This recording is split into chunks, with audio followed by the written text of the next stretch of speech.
3 sleeping bags were found still in their tents, and no sign of their occupants. There's no such thing as a... was after them. Brian was sure of it, but he didn't spare a single glance backwards as he ran for his life. His friends were ahead of him. Something large whistling through the air could be heard, followed by the sickening crunch of metal being crushed as a boulder the size of a truck tire smashed onto the hood of the car, touching something in its left hand, which it let fall to the ground with a dull, wet thump. Tearing his gaze away from the creature, Brian realized the indistinct lump now laying on the asphalt was the broken and shattered remains of his friend.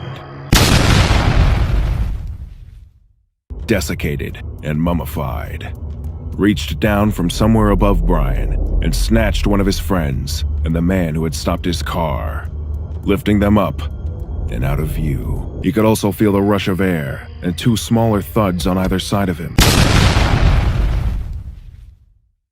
And Brian could see her looking up and screaming silently in terror as the monster lurked above Brian somewhere. Then, a massive foot came crashing down.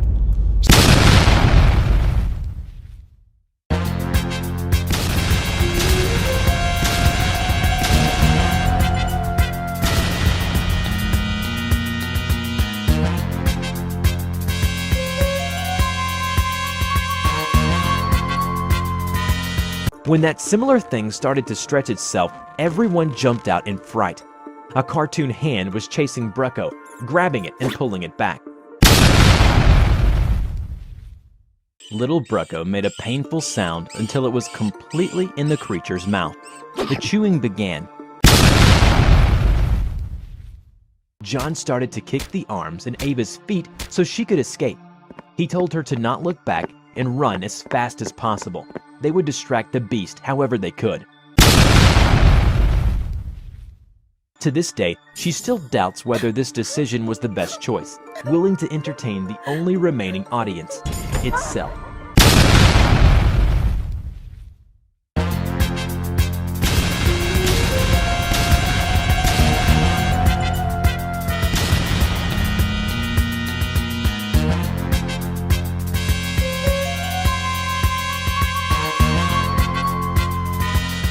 The next night, however, I thought I heard my window opening and a loud thump.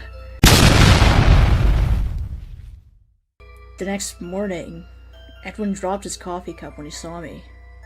He held up a nearby mirror and I saw myself. I stared in his eyes, my eyes widening.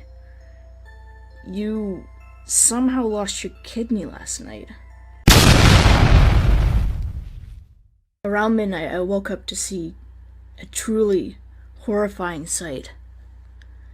I was staring face to face with a creature with a black hoodie and dark blue mask. The creature lunged at me and tried to claw open my chest to get at my lungs. Upon entering my room, I was scared but remained calm. I saw Edwin's body and something small laying next to it.